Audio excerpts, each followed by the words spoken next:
Okay, good day, guys. Good day to you all. Welcome back to the Formula Sports channel. Thanks for being here. The support is much appreciated. And as always, a gentle reminder to please like the video and subscribe to the channel, as it is a free way to support the channel. So I hate to be the bearer of bad news. I hate to be the bearer of bad news, but the last 24 hours has not been a very good 24 hours for one Leon Bailey, right? News came out today. Well, a couple of stories came out about Bailey. But the first one is that Bailey has unfortunately missed out on the Bundesliga Team of the Year, right? So the Bundesliga was formulating a Team of the Year, and Bailey was nominated, right? He was nominated, but he unfortunately in the end didn't make the cut. And Bailey was not the only player from CONCACAF that was nominated either. John Brooks, the American center back playing for Werder Bremen, was also nominated, and for him as well, he did not make the cut either. But obviously, from our standpoint, Bailey's non-inclusion, it would have been good if he was included, right? The front line included Robert Lewandowski, Andre Silva, and Erling Haaland, right? So they put Haaland on the right of the front three, and they used a 4-3-3 formation. They put Haaland on the right of the front three and Andre Silva on the left of the front three. So, given their impressive performances though this season, that's not entirely surprising. And the fact of the matter is, with the numbers that both Haaland and Silva put up this season, it was inconceivable really for both to not be in the squad. Even though really and truly Haaland especially is not a winger. Andre Silva can play out on the left, but Haaland is not a right winger. He's a traditional center forward, right? But to exclude him from the squad would have been far-fetched, with his impressive season. So they had to find somewhere to put Haaland, and I guess that was the best place for them to place Erling Haaland.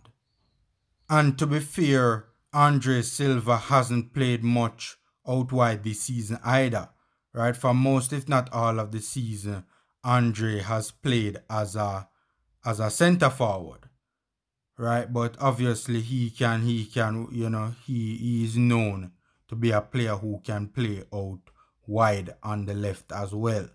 But it is debatable as to whether players who, to formulate a team of the year and have players who, are not playing in respective positions, to put them in that respective position on the team of the year list it's debatable as to whether that's right or not. But I can definitely see the argument for Andre Silva being placed out on the left, and I can also see the argument for Haaland being placed out on the right.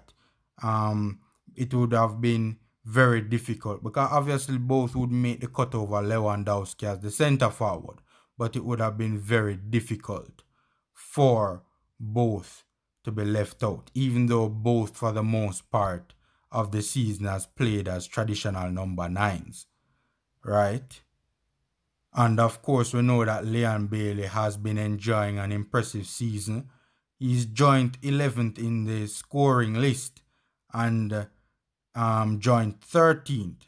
No, rather, he isn't joined 13th. He's 13th, outright the 13th leading assist player so far this season, right? With 2 games remaining. So, and that leads us to our other story, which I'll get to in a second. But I would have loved to have seen Bailey be able to improve on that and get into double figures for the season in goals and assists, but unfortunately that won't happen, right? But even with this whole team of the year, the Bundesliga team of the year, they have Angelino, the Leipzig fullback or Leipzig wingback, playing as a centre-back in this team of the year. They have him at the centre-back position because they have Alphonso Davies at left-back.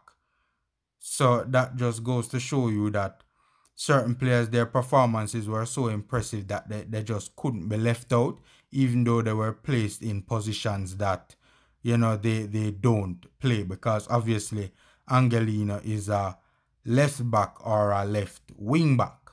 So that's the story right there. The second major news coming out that has not made Leon Bailey's week a good week is that he will miss the remainder of the season with a toe injury.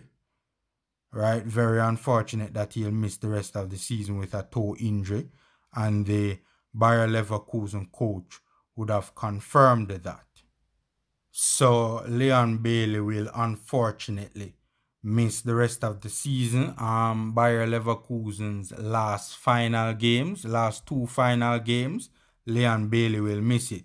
And boy, oh boy, they need Leon Bailey so badly at this particular time. I mean, they're in a desperate scrap for, you know, European qualification, in particular the Europa League, right? So, you know, that's just bad news for them right now. They won't have their top man for the last two remaining games of the season. And as I said, I really wanted Leon to try and get into double figures in the goal scoring and assist charts and break into the top 10 of both charts for the season in the Bundesliga, because as I said, he's joined 11th in scoring and 13th in assists. But unfortunately that won't happen. You know, sad. We hate to hear when the players go out injured, right? Hopefully this does not affect any possible move that Leon could be making in the summer. And I've heard people label Leon Bailey as having injury problems, right? I think that is a bit of a stretch, right? But the rhetoric is certainly out there. I personally don't agree with it, but I've heard it being, you know, said previously by other people. You know, I don't agree with that, and I think that is a bit of a stretch, but hopefully, you know, that is not the image, or that is not what people think of Bailey or other clubs think of Leon Bailey, right? I think it's a stretch to say that he has injury problems, but hopefully other clubs do not think that of Bailey, and that won't hamper any possible move that Leon Bailey could be making, right? I've heard it being said before, but I definitely don't agree with that, right? I mean, he has had 1 and 2 issues over the last couple of years, but to say he's injury prone is not right in my estimation. I think that's a bit of a stretch and taking things a little bit too far. The other major thing that happened for Bailey, you know, and this would have come out yesterday, is that he will not be in the squad for the Reggae Boys' upcoming fixtures, the upcoming friendlies, due to contractual issues, right? He has not signed the contract. So, and the JFF president would have said it was because of tardiness on the part of his reps, right? So, that's that. However, the JFF president has said that they have received verbal agreement that he will sign the contract. So, you know, he won't be in the squad for the upcoming fixtures against Serbia and the Japan national team and the Japan Olympic team, which, you know, I am disappointed. We always want to see our top guy, arguably our top player, in the national setup at all times. You know, some will make a case for Mikel Antonio being the top guy. So, but, you know, Bailey is definitely a massive piece in our quest to, you know, do well in the Gold Cup and qualify for Qatar. So very unfortunate that he, you know, was not named in the squad. So it's been a not so good 24 hours for Leon Bailey news-wise. A string of bad news in the last 24 hours. And even this week so far has not been good for Leon, generally speaking.